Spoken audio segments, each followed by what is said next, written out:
Research methodology unit 2 పరికల్పన అర్థము meaning of hypothesis.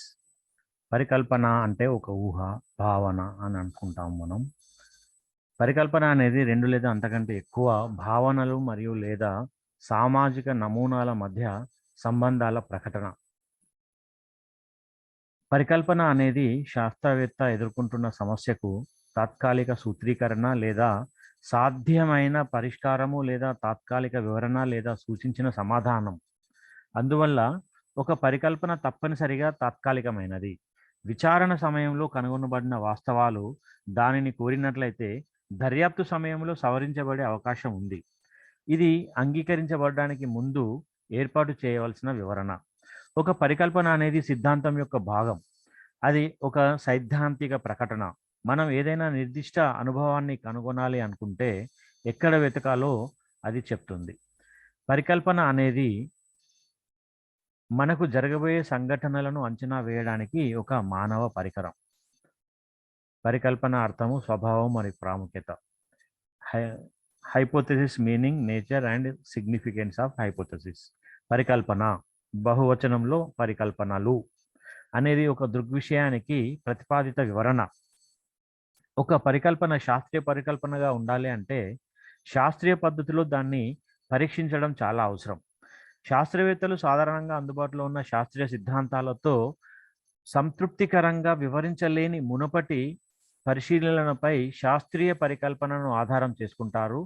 పరికల్పన మరియు సిద్ధాంతము అనే పదాలు తరచుగా పర్యాయ పదాలుగా ఉపయోగిస్తున్నప్పటికీ శాస్త్రీయ పరికల్పన అనేది శాస్త్రీయ సిద్ధాంతానికి సమానం కాదు.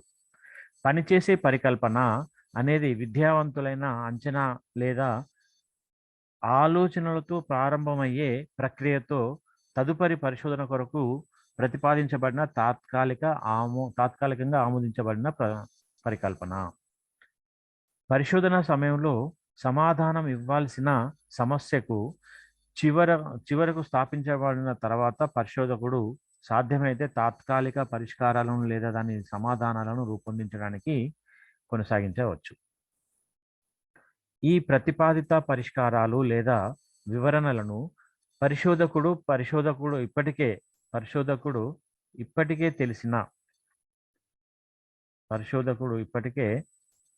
తెలిసిన లేదా తెలియజేసే వాస్తవం ఆధారంగా పరీక్షించడానికి బాధ్యత వహించే పరికల్పనలు అంటారు. అటువంటి సమాధానాలు రూపొందించబడకపోతే అంతర్లీనంగా కూడా పరిశోధకుడు తన సమస్య యొక్క పరిశోధనతో సమర్థవంతంగా ముందుకు సాగలేడు. ఎందుకంటే సాధారణంగా పరికల్పనలు అందించే దిశ లేనప్పుడు పరిశోధకుడు ఏ వాస్తవాలను వెలికి తీయాలి మరియు ఏ సంబంధాన్ని లేదా క్రమాన్ని అనుసరించాలో తెలియదు. వారి మధ్య శోధన అనేది జరగాలి. ఊహాజనితము అంటే ఒక పరికల్పన యొక్క స్వభావాన్ని కలిగి ఉండడము లేదా ఒక పరికల్పన యొక్క తక్షణ పర్యవసానంగా ఉనికిలో ఉన్నట్టు భావించడాన్ని హైపోథసిస్ అనే పదం యొక్క అర్థం దేనిలైనా సూచించవచ్చు. పరికల్పన యొక్క విధులు. Hypothesis functions of hypothesis. పరికల్పన పరిశీలన మరియు ప్రయోగాలను సాధ్యం చేయడంలో సహాయపడుతుంది. ఇది విచారణకు ప్రారంభ స్థానం అవుతుంది. పరికల్పన పరిశీలనలను ధృవీకరించడంలో సహాయపడుతుంది. ఇది విచారణలను సరైన దిశలో మళ్లించడానికి సహాయపడుతుంది. దీని యొక్క ముఖ్యత, ఇంపార్టెన్స్. పరికల్పనను అనుభవావికంగా పరీక్షించదగినవిగా ఉండాలి. కాంక్రీట్ పరిశీలన స్థాయికి దగ్గరగా తార్కికంగా కొన్ని అనుమానాలను తీసివేయడం సాధ్యమవుతుందని చెప్పాలి. తద్వారా వాటిని క్షేత్రంలో పరిశీలన ద్వారా పరీక్షించవచ్చు. అంటే పరికల్పనలు అనుభావిక సూచనలను కలిగి ఉండాలి. పరికల్పనలలో పొందుపరచబడిన భావనలు తప్పనిసరిగా స్పష్టమైన అనుభావిక అనురూపాన్ని కలిగి ఉండాలి మరియు స్పష్టంగా నిర్వచించబడాలి. ఉదాహరణకి చెడ్డ తల్లిదండ్రులు చెడ్డ పిల్లలను కనడం అనేది ఉపయోగించదగ్గ పరికల్పనగా అర్హత సాధించగల ఒక ప్రకటన కాదు. ఎందుకు అంటే ఇక్కడ చెడు అనేది స్పష్టంగా నిర్వచించబడలేదు. ఇట్లాంటివి మనం చేయకూడదు అనమాట. నెక్స్ట్, పరికల్పన గమనించదగ్గ విషయాలకు దగ్గరగా ఉండాలి. ఇది విఫలమైతే అనుభావిక వాస్తవాలతో వాటిని అంగీకారాన్ని పరీక్షించడం సాధ్యం కాదు. కోహెన్ మరియు నాగెల్ నిర్వచనం ప్రకారము పరికల్పన తప్పనిసరిగా దాని నుండి తీసివేతలు చేయగలిగిన విధంగా రూపొందించబడాలి మరియు తత్ఫలితంగా పరిగణించబడిన వాస్తవాలను వివరించడం లేదా వివరించే నిర్ణయానికి మనం రావడానికి అవకాశం ఉంటుంది. పరికల్పనలు తప్పనిసరిగా సంభావితంగా స్పష్టంగా ఉండాలి. ఈ పాయింట్ ప్రొసీడింగ్ క్రైటీరియా లోపల అంతర్లీనంగా ఉంది. పరికల్పనలో ఉపయోగించిన భావనలు అధికారికంగా మాత్రమే కాకుండా సాధ్యమైతే కార్యాచరణలో కూడా స్పష్టంగా నిర్వచించబడాలి. భావన యొక్క అధికారిక నిర్వచనము లేదా వివరణ ఒక నిర్దిష్ట కాన్సెప్ట్ అంటే ఏమిటో స్పష్టం చేస్తుంది. అయితే ఆపరేషన్ నిర్వచనము వాస్తవికత యొక్క విమానంలో భావన యొక్క అనుభావిక సాక్ష్యము లేదా సూచికలను ఏర్పడుతుంది అనే దాని గురించి ఎటువంటి స్పష్టత లేదు. కంపారిజన్లో ఎటువంటి స్పష్టత లేదు. నిర్వహించబడని లేదా తప్పుగా నిర్వచించబడిన భావనల ద్వారా వర్ణించబడిన ఒక అస్పష్టమైన పరికల్పనను పరీక్షించదు. అర్థం చేసుకోదగింది మరియు పరీక్షలో పరిశీలించదగిన వాస్తవాలు ఏమిటో తెలుసుకోవడానికి ప్రామాణిక ఆధారం అనేది లేదు. పరికల్పనలో నిర్దిష్టంగా ఉండాలి. పూర్తి విశ్వాసంతో రాబోయే 5 నిమిషాల్లో ఏదైనా జరుగుతుందని ఊహించవచ్చు, కానీ అది తిరస్కరించబడినందున అది ఖచ్చితమైన సమాచారం లేకుండా ఉంటుంది. ఏం జరుగుతుందో మనం తెలుసుకోవాలి మరియు మనం ఒక దృక్కోణానికి లేదా మరొక దానికి కట్టుబడి ఉన్న వెంటనే మనం హానికి గురవుతామని చెప్పబడింది జరగకపోతే మన అంచనా తారుమారు అవుతుంది. ఒక శాస్త్రీయ ప్రకటన అది మనకు తనకు తానుగా సాధ్యమయ్యే ఖండితను బహిర్గతం చేయడానికి అనుమతించే వరకు ఉపయోగించబడుతుంది. తరచుగా పరిశోధకులు తమ పరికల్పనలను చాలా సాధారణమైన పదాలతో వ్యక్తీకరించడానికి శోధించబడతారు మరియు వారు పరీక్షించడానికి అనుకూలం కాదు. సలహా ప్రకారం పరికల్పన సిద్ధాంతము లేదా కొంత సైద్ధాంతిక ధోరణికి సంబంధించినవిగా ఉండాలి. ఈ ఆవశ్యకత పరికల్పన యొక్క సైద్ధాంతిక హేతుబద్ధతకు సంబంధించినది. అనగా పరికల్పనను పరీక్షించడం వలన సైద్ధాంతిక లాభాలు ఏంటి? పరికల్పన ఏదైనా సిద్ధాంతానికి సంబంధించింది అయినట్లయితే పరిశోధన అర్హత సాధించడానికి, మద్దతు ఇవ్వడానికి, సరిదిద్దడానికి లేదా సిద్ధాంతాన్ని తిరస్కరించడానికి సహాయపడుతుంది. ఇప్పటికే ఉన్న వాస్తవం మరియు సిద్ధాంతం మధ్య పరస్పర మార్పిడి ద్వారా మాత్రమే శాస్త్రం సంకుచితం అవుతుంది. అటువంటి పరికల్పనలు ఊహాత్మకంగా రూపొందించినందున తీసే అభ్యంతరాలు చాలా పదార్థాలను కలిగి ఉండవు. మ్యాటర్ అనేది కలిగి ఉండదు. సిద్ధాంతాన్ని విశదీకరించడం, విస్తరించడం మరియు మెరుగుపరచడం వంటి విధులను అందించడంతో పాటు అవి దానికి మరియు కొన్ని ఇతర సిద్ధాంతాల మధ్య ముఖ్యమైన లింకులను కూడా మనం సూచించవచ్చు. ఉదాహరణకి సిద్ధాంతం యొక్క భాగం నుండి పరికల్పనను రూపొందించే వ్యాయామం కొత్త జ్ఞానం యొక్క కొత్త రంగాలలో శాస్త్రీయంగా దూసుకుపోయే సందర్భం కావచ్చు. పార్సన్ చెప్పినట్టు సిద్ధాంతం మనకు తెలిసిన వాటిని రూపొందించడమే కాకుండా మనం తెలుసుకోవాలనుకున్నది కూడా చెబుతుంది. పరికల్పనలు సిద్ధాంతం నుండి ఉద్భవించినట్లయితే ఆ మేరకు వాటిని ఏమి జరుగుతుందనే దాని గురించి స్టేట్మెంట్గా రూపొందించడం సాధ్యమవుతుంది. అంటే సిద్ధాంతంలోని పరికల్పనల మూలాల ఈ పరికల్పనను అంచనా శక్తితో పెట్టుబడి చేస్తాయి. అంటే పరికల్పనలో అందుబాటులో ఉన్న సాంకేతికతకు సంబంధించినవిగా ఉండాలి. ఇది వాస్తవానికి దాని పరిశీలన సామర్థ్యాన్ని నిర్ధారించినప్పుడు ఏదైనా సమస్యకు వర్తించే సరైన పద్ధతి అవసరం. పరిశోధకుడు తన పరికల్పనను పరీక్షించడానికి అందుబాటులో ఉన్న పద్ధతులు ఏమిటో తెలియని పరిశోధకుడు ఉపయోగించదగ్గ ప్రశ్నలను రూపొందించడంలో పేలవమైన మార్గంలో ఉన్నాడు. మరో మాటలు చెప్పాలంటే పరికల్పనలో పొందుపరచబడిన భావనలు లేదా వేరియబుల్లను కనుక్కోవడానికి ఉపయోగించే పద్ధతులు మరియు సాంకేతికతకు తగిన ఆలోచన చేసిన తర్వాత మాత్రమే పరికల్పనను రూపొందించాలి. అయితే సమకాలీన సాంకేతికత ద్వారా నిర్వహించలేని ఒక నిర్దిష్ట సమయంలో చాలా క్లిష్టంగా ఉండే పరికల్పనల సూత్రీకరణ నిషిద్ధమని దీని అర్థం కాదు. సాధ్యమయ్యే ఫ్రేమ్ ఆఫ్ రిఫరెన్స్గా సమస్య చాలా ముఖ్యమైనది. అయితే అది ఆ సమయంలో అందుబాటులో ఉన్న సాంకేతికను అనుసరించి ధృవీకరణ లేదా పరీక్షించడానికి అనుకూలంగా ఉందా లేదా అనే సంబంధం లేకుండా ఉపయోగకరంగా ఉండవచ్చు. మార్క్స్ మరియు డర్ఖీమ్ల రచన సామాజిక శాస్త్రానికి చాలా ముఖ్యమైనది అయినప్పటికీ ఆ సమయంలో వారు పెద్ద ఆలోచనలు అందుబాటులో ఉన్న సాంకేతికతో నిర్వహించలేకపోయాయి. చివరగా అసాధ్యమైన ప్రశ్నలు వేయడము సాంకేతికతలో పెరుగుదల మరియు ఆవిష్కరణలను ప్రేరేపించగలదని గుర్తుంచుకోవడం మంచిది. ఆ సమయంలో అందుబాటులో ఉన్న సాంకేతికల పరిమితుల కారణంగా సరిపోనిది ముఖ్యమైన అధ్యయనాలకు వ్యతిరేకంగా వచ్చిన విమర్శల నుండి సాంకేతికతలో ఆధునిక పరిమాణాలకు కొంత ప్రేరణ లభించడంలో సందేహం లేదు. పరికల్పన యొక్క లక్షణాలు. పరికల్పన నమ్మదగినదిగా పరిగణించడానికి స్పష్టంగా మరియు ఖచ్చితంగా ఉండాలి. కన్ఫ్యూజన్ అనేది ఉండకూడదు. పరికల్పన ఒక రిలేషనల్ పరికల్పన అయినట్లయితే ఇది వేరియబుల్ మధ్యలో సంబంధాన్ని పేర్కొనాలి. పరికల్పన తప్పనిసరిగా నిర్దిష్టంగా ఉండాలి. మరిన్ని పరీక్షలు నిర్వహించడానికి అవకాశం కలిగి ఉండాలి. పరికల్పన యొక్క వివరణ యొక్క మార్గాలు చాలా సరళంగా ఉండాలి. మరియు పరికల్పన యొక్క సరళత దాని ప్రాముఖ్యతతో సంబంధం కలిగి లేదని కూడా అర్థం చేసుకోవాలి. పరికల్పన రకాలు, మూలాలు. Types of hypothesis and sources of hypothesis. దిశాత్మక పరికల్పన. పరిశోధకుడు మేధావి మరియు నిర్దిష్ట ఫలితానికి ఎలా కట్టుబడి ఉంటాడో ఇది చూపిస్తుంది. వేరియబుల్ మధ్య సంబంధాన్ని, దాని స్వభావాన్ని కూడా అంచనా వేయగలదు. ఉదాహరణకు 5 ఏళ్ల వ్యవధిలో 4 సంవత్సరాల వయసు గల పిల్లలు సరైన ఆహారం తీసుకొని పిల్లల కంటే ఎక్కువ ఐక్యూ ఇంటెలిజెంట్ కోషెంట్ స్థాయిలను కలిగి ఉన్నారు. ఇది దీని యొక్క ప్రభావము మరియు దిశను చూపిస్తుంది. సింపుల్ హైపోథెసిస్, సాధారణ పరికల్పన. ఇది ఒక డిపెండెంట్ వేరియబుల్ మరియు ఒకే ఇండిపెండెంట్ వేరియబుల్ మధ్య సంబంధాన్ని చూపుతుంది. ఉదాహరణకి కూరగాయలు ఎక్కువగా తింటే మీలో వేగంగా బరువు కోల్పోతారు. ఇక్కడ ఎక్కువ కూరగాయలు తినడం అనేది ఒక స్వతంత్ర వేరియబుల్ అయినట్లయితే, బరువు తగ్గడం అనేది ఇండిపెండెంట్ వేరియబుల్. అంటే కూరగాయలు తింటేనే నువ్వు బరువు తగ్గుతావు అని చెప్పేది డిపెండెంట్ వేరియబుల్. తర్వాత సంక్లిష్ట పరికల్పన.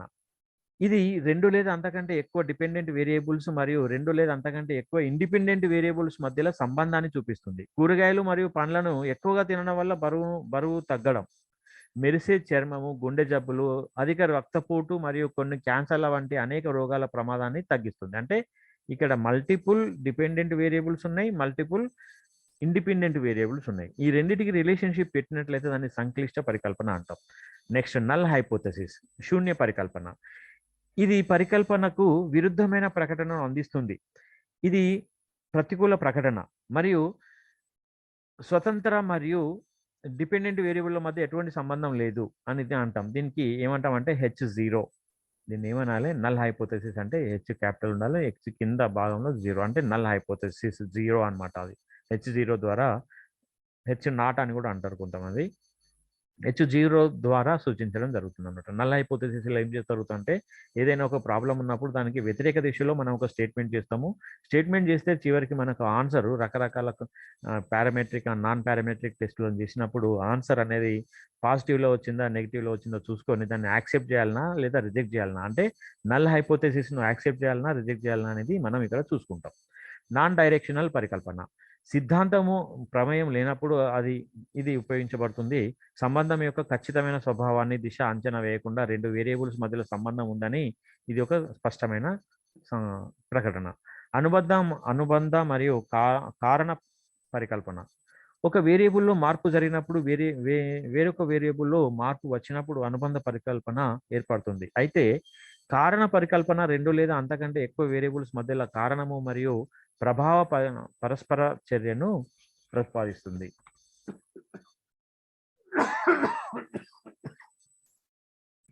పరికల్పన యొక్క మూలాలు. దృగ్విషయముల మధ్యలో సారూప్యత ఉండాలి. ఒక అధ్యయనము ప్రస్తుత అనుభవాలు లేదా పోటీదారుల నుంచి పరిశీలనలు తీసుకోవాలి. శాస్త్రీయ సిద్ధాంతాలు, ప్రజల ఆలోచన విధానాన్ని ప్రభావితం చేసే సాధారణ నమూనాలు ఉండాలి. ఒక సాంస్కృతిక నమూనా అంటే ఒకే పాపులేషన్, ఒకే సంస్కృతి ఉన్న ప్రజలు అన్నమాట. పాపులేషన్ ప్రజల ఆలోచన విధానాన్ని ప్రభావితం చేస్తుంది మరియు వీటిలో ఒకటి లేదా అంతకంటే ఎక్కువ ఆలోచనలు పరీక్షించడానికి రూపొందించబడుతుంది. సాంస్కృతిక విలువలు ప్రత్యక్ష ప్రయోజనాలకు ఉపయోగపడతాయి. నేటి విజ్ఞాన శాస్త్రాన్ని గొప్ప కోణంలో అభివృద్ధి చేయడానికి సంస్కృతి యొక్క పనితీరు బాధ్యత వహిస్తుంది. గూడె మరియు హార్ట్ మాటల్లో పరికల్పనలు సాంస్కృతిక విలువల ఉత్పత్తి అని చెప్పడం శాస్త్రీయంగా వాటిని ఇతరుల కంటే తక్కువ ప్రాముఖ్యతను కలిగించదు, కానీ కనీసం సంస్కృతి ద్వారానే వీటిపై శ్రద్ధ పెట్టబడిందని ఇది సూచిస్తుంది.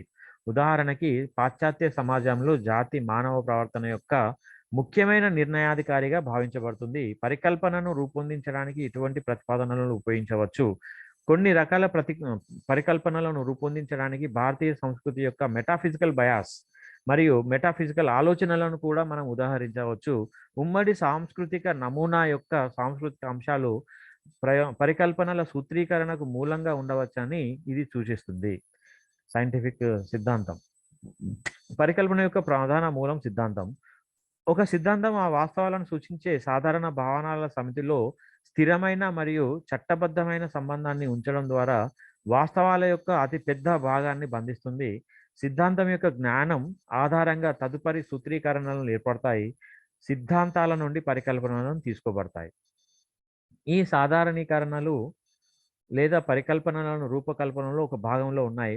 సిద్ధాంతాలు ప్రత్యక్షంగా గమనించలేని మరియు ఆలోచన ప్రక్రియలో మాత్రమే ఉండగల నైరూప్యాలతో వ్యవహరిస్తాయి. కాబట్టి గమనించదగ్గ వాస్తవాలు మరియు వాస్తవాల మధ్య పరిశీలించదగ్గ సంబంధాలకు సంబంధించిన శాస్త్రీయ పరికల్పన కొన్ని వాస్తవాలను నిర్దిష్టమైన ఉదాహరణలుగా ఎంచుకోవడానికి మాత్రమే ఉపయోగించబడుతుంది.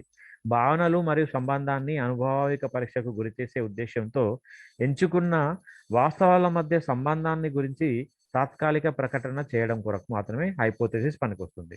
సిద్ధాంతం నుండి తగ్గింపుగా ఒక పరికల్పన ఉద్భవించింది. తద్వారా పరికల్పనలు సిద్ధాంతం యొక్క పని సాధనాలుగా మారుతాయి. ప్రతి విలువైన సిద్ధాంతం అదనపు పరికల్పన రూపొందించడానికి అందిస్తుంది. పరికల్పన అనేది శాస్త్రీయ సిద్ధాంత నిర్మాణానికి ఒక వెన్నుముక. ఇది లేకుండా సిద్ధాంతాల నిర్ధారణ లేదా తిరస్కరణ అనేది అసాధ్యం. పరీక్షించినప్పుడు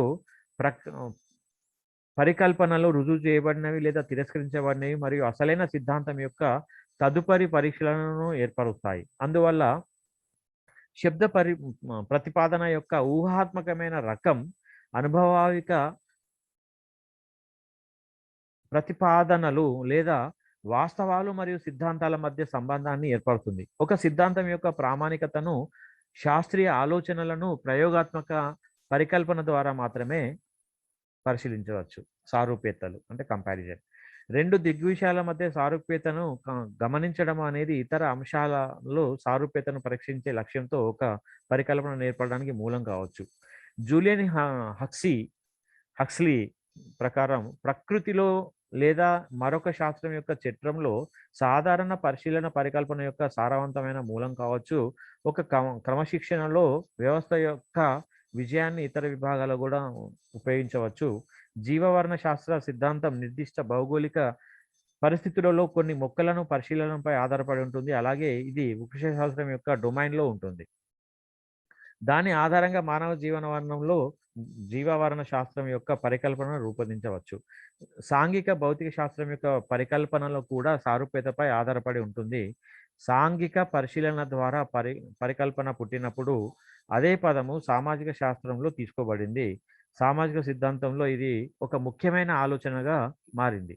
సారూప్యత ఎల్లప్పుడూ పరిగణించబడినప్పటికీ పరికల్పన యొక్క సూత్రీకరణ సమయంలో ఇతర బాగా స్థిరపడిన సిద్ధాంతాలకు కొన్ని నిర్మాణాత్మక సారూప్యాలను కలిగి ఉన్నప్పుడు ఇది సాధారణంగా సంతృప్తికరంగా ఉంటుంది. మన జ్ఞానం యొక్క క్రమబద్ధమైన సరళత కొరకు పరికల్పన యొక్క సారూప్యత విలోమంగా సహాయపడుతుంది. ఒక సారూప్య పరికల్పన యొక్క సూత్రీకరణ యొక్క సాధనగా భావించబడుతుంది. ఎందుకంటే అలా చేయడం ద్వారా దాని యొక్క వివరణ సులభతరం అవుతుంది. ప్రతిస్పందించే విధానం కూడా పరికల్పన ప్రకటనలలో ఒక అంశం.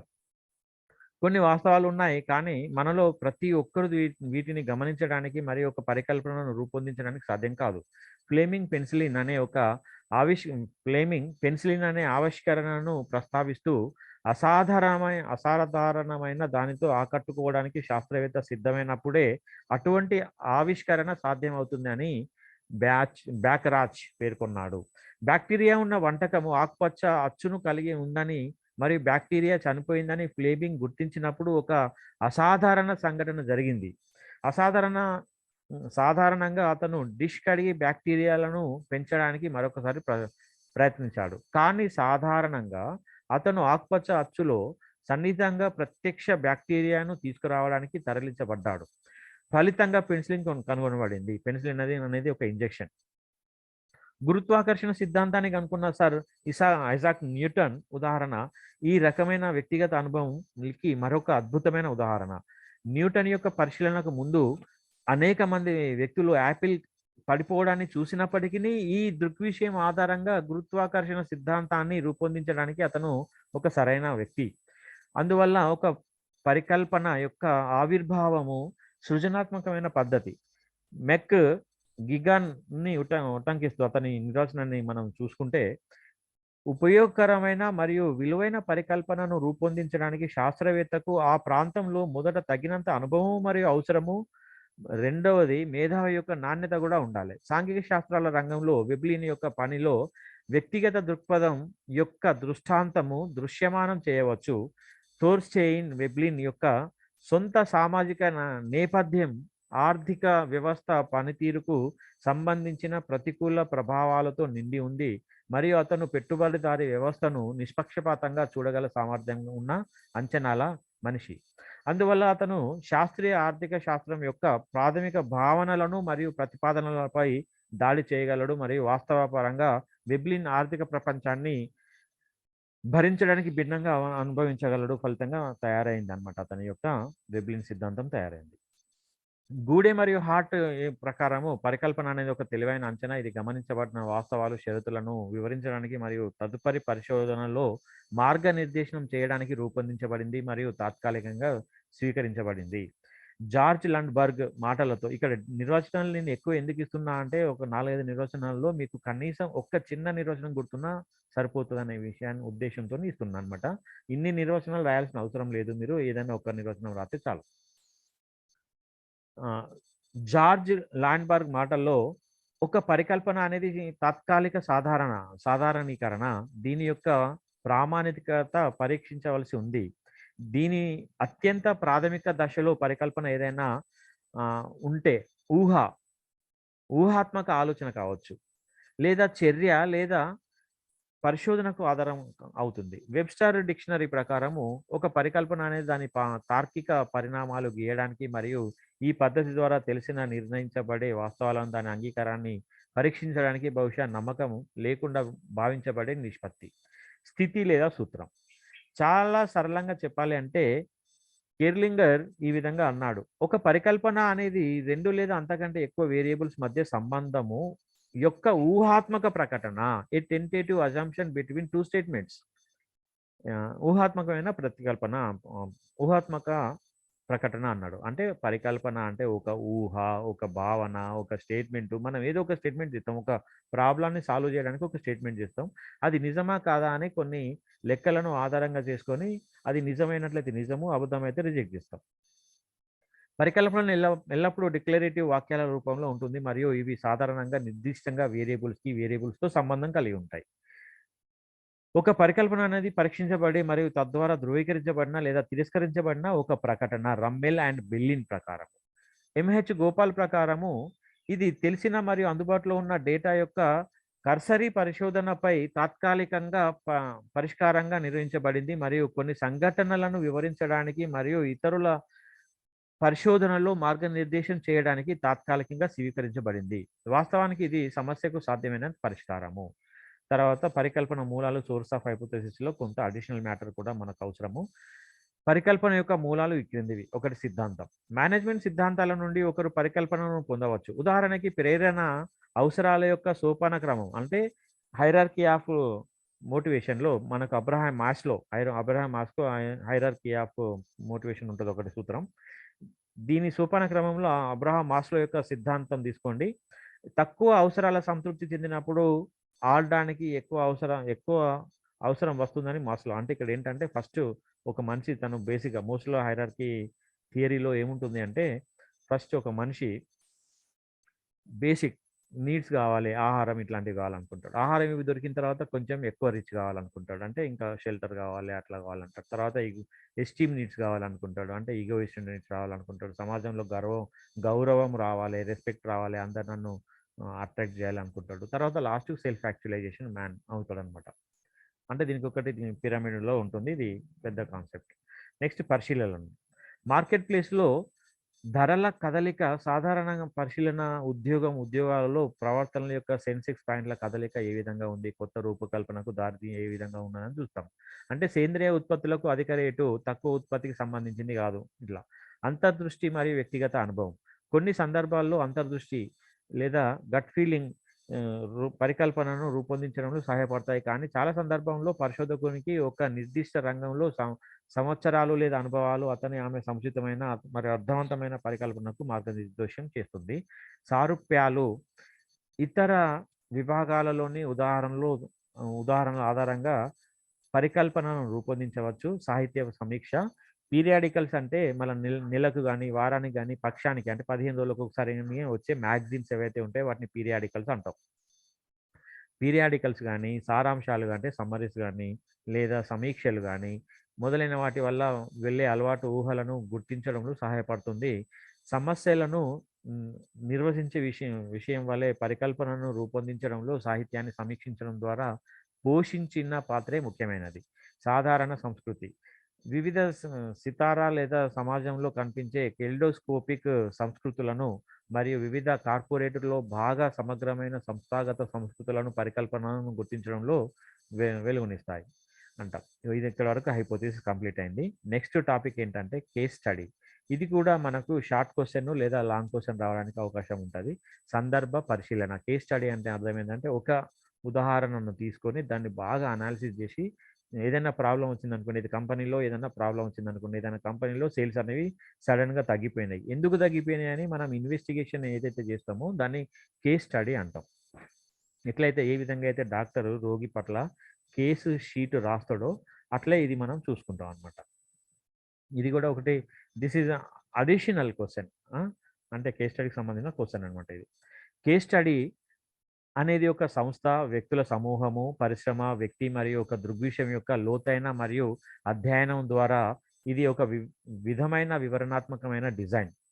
సంఘటనకు కారణాలను అన్వేషించినప్పుడు ఇది డిస్క్రిప్టివ్ కమ్ డయాగ్నోస్టిక్ డిజైన్ అవుతుంది. డిస్క్రిప్టివ్ అంటే టెక్స్ట్ రాస్తా ఉంటాం. తర్వాత పరిశీలన చేస్తాం. డయాగ్నోస్టిక్ అంటే పరిశీలన చేస్తా ఉంటాం. ఏ విధంగా అయితే మీరు డాక్టర్ జ్వరం వచ్చినప్పుడు డాక్టర్ దగ్గరికి పోతే డాక్టరు ల్యాబ్‌కి ఎళ్లి బ్లడ్ టెస్ట్‌ను డయాగ్నోసిస్ చేస్తాడో ఇది అదే విధంగా అనమాట. కేస్ స్టడీ పద్ధతిలో కొన్ని లక్షణాలు కింద ఇవ్వబడ్డాయి. కేస్ స్టడీ యొక్క ప్రత్యేకతలను ఇది వివరిస్తుంది. ఈ ఇన్ఫర్మేషన్ మీకు బయట ఎక్కడ దొరకదమ్మా. ఇది సాధారణమైన, ప్రత్యేకమైన, విపరీతమైన లేదా సాధారణ పద్ధతుల ద్వారా అధ్యయనము చేయని లక్షణాలను పరిశీలిస్తుంది. ఇది నిర్దిష్ట వివరాల యొక్క ఇంటెన్సివ్ విశ్లేషణ కొరకు సమాచార సంపదను అందిస్తుంది. ఇది కారణ చలరాశులను అర్థం చేసుకోవడానికి సంక్లిష్ట కారకాలను పరిశీలిస్తుంది. ఇది దీర్ఘకాలిక ప్రక్రియ. సంక్షిప్తంగా కేస్ స్టడీ ప్రతి దాని గురించి కాకుండా ప్రతి దానిపై దృష్టి పెడుతుంది. జీవిత చరిత్ర అనేది ఒక సాధారణ కేస్ స్టడీ. దీని యొక్క ప్రయోజనాలు, మెరిట్లు, డాటా సేకరణ యొక్క అన్ని పద్ధతులు ఉపయోగకరంగా ఉంటాయి.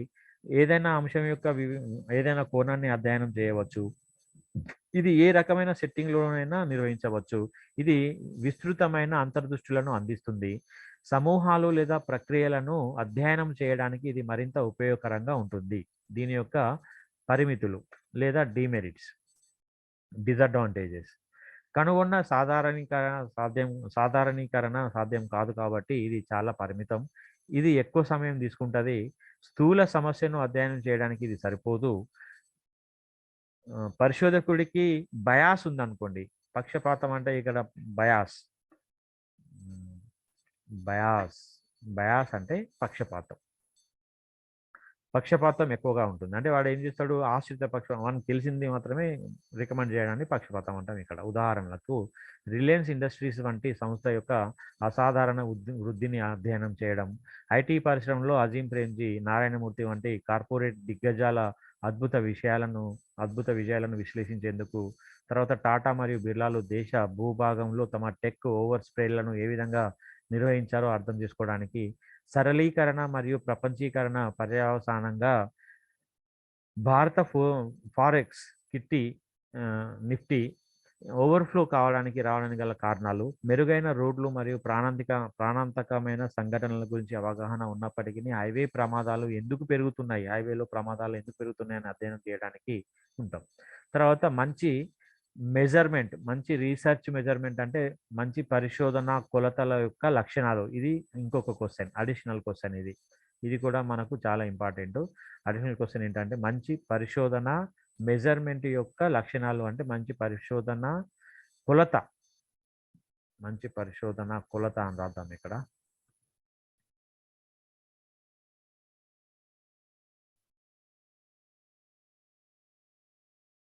ఇది కూడా పరిశోధన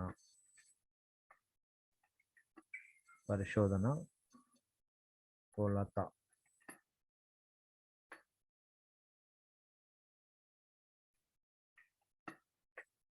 మంచి పరిశోధన కొలత యొక్క లక్షణాలు.